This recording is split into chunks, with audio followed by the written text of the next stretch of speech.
Dear students, നമ്മൾ ഈ മൊഡ്യൂളിൽ ഏറ്റവും പ്രധാനപ്പെട്ട അവസാനത്തെ ടോപ്പിക് എന്ന് പറയുന്നത് രണ്ട് ഡീറ്റെയിൽഡ് ആയിട്ടുള്ള ഫോസിൽ പ്ലാന്റിനെ കുറിച്ച് പഠിക്കാനുള്ള ടോപ്പിക്കാണ്.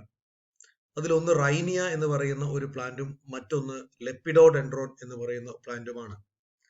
ഇപ്പോൾ റൈനിയ എന്ന് പറയുന്നത് actually it is a pteridophyte. It is belong to a most predominant fossil plant that are lived during that particular period or eras.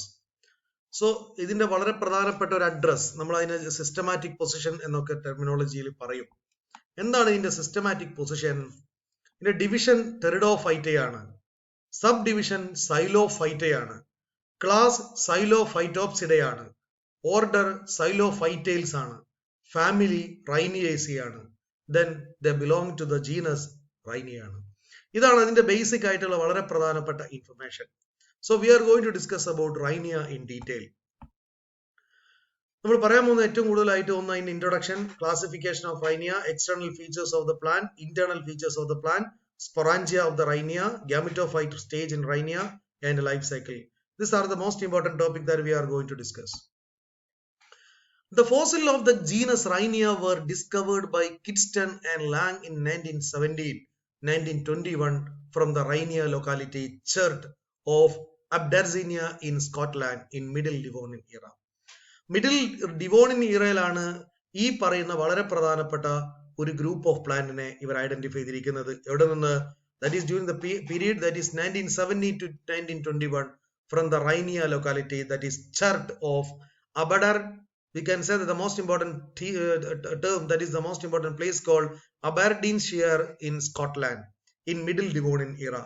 അപ്പൊ മിഡിൽ ഡിവോണിയൻ ഇറയിൽ കണ്ടുപിടിച്ചിട്ടുള്ള വളരെ പ്രധാനപ്പെട്ട ഒരു ടെറിഡോഫൈറ്റിക് ഫോസിൽ പ്ലാന്റ് ആണ് ഈ പറയുന്ന റൈനിയ.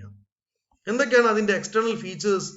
കിഡ്സൺ and Lang 1951 thought and supported by testimony that in those times the plant grew in swampy marshes near the volcanoes. ഈ plant വളർന്നിരുന്നത് നമുക്ക് പറയാൻ പറ്റും swampy marshes and near the volcanoesലാണ്. The genus is named after the locality and possesses two species, that is Rhynia goini-wagani and Rhynia major. These are the two important Rhynia species that are grown in that particular period. Then Rhynia major and Rhynia goini-wagani were herbaceous plant. ഇത് രണ്ടും herbaceous ആയിട്ടുള്ള plant ആയിരുന്നു. Rhynia major was larger than Rhynia goini-wagani. ഇത് രണ്ടും Rhynia majorum larger plant ആണ് than that of goini-wagani. The plant was differentiated into horizontally creeping rhizome and an upright branched shoot without leaves. There were rootless. ഇതിന് വ്യക്തമായിട്ടുള്ള root നമ്മൾ ഇതുവരെ identify ചെയ്യപ്പെട്ടില്ല. So the plant was differentiated into horizontally creeping rhizome, an upright branched shoot without leaves. There were rootless. The aerial stem of Rhynia major were around 50 centimeter height and 1 millimeter to 6 millimeter in diameter, whereas the corresponding structures of Rhynia goini-wagani were 20 centimeters in height and 1 to 3 millimeters in diameter. The aerial branches were cylindrical, naked, leafless, dichotomously forked and tapering at their apices.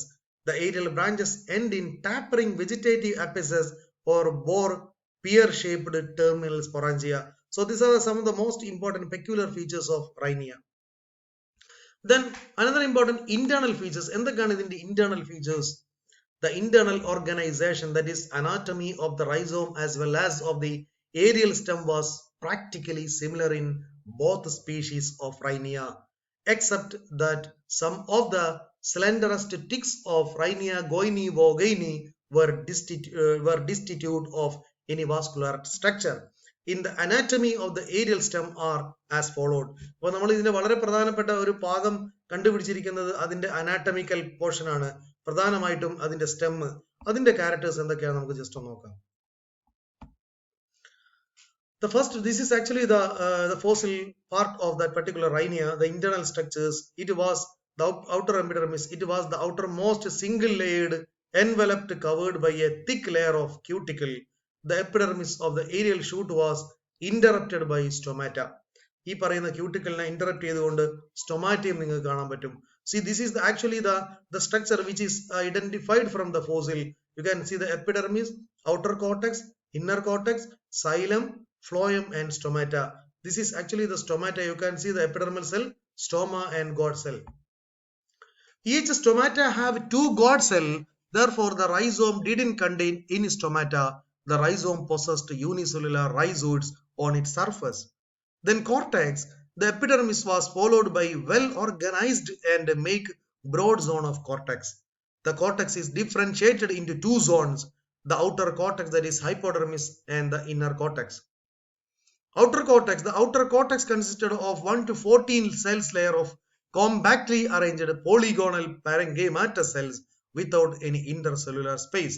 This region perhaps represent hypodermis. ഈ region നമ്മൾ hypodermis എന്നും പറയാറുണ്ട്. Then inner cortex, inner to the hypodermis, there was broad zone of inner cortex.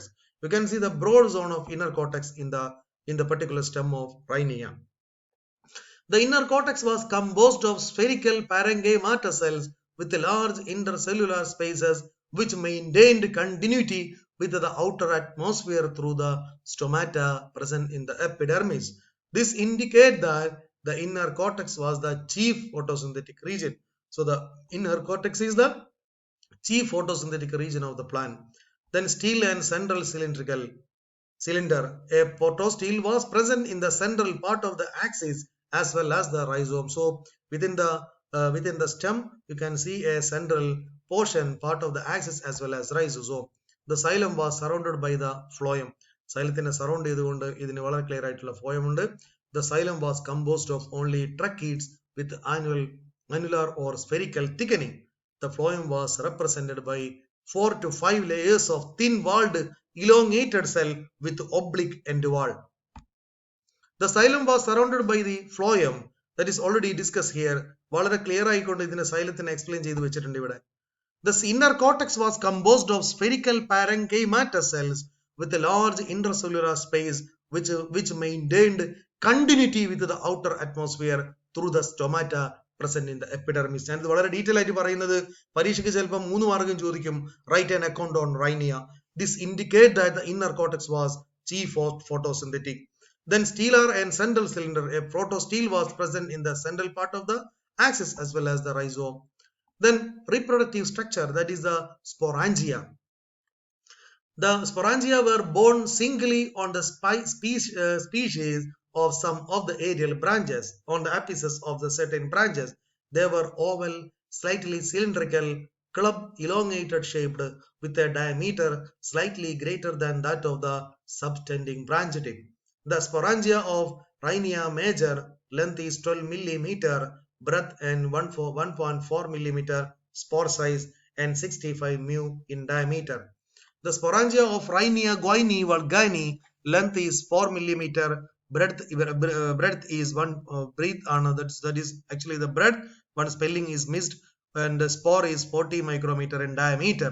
Their wall is 3 layered, that is outer epidermal, middle 3 cell raw thick layer and an inner layer, the outer layer heavily cutinized. So this is another important part of that particular sporangia.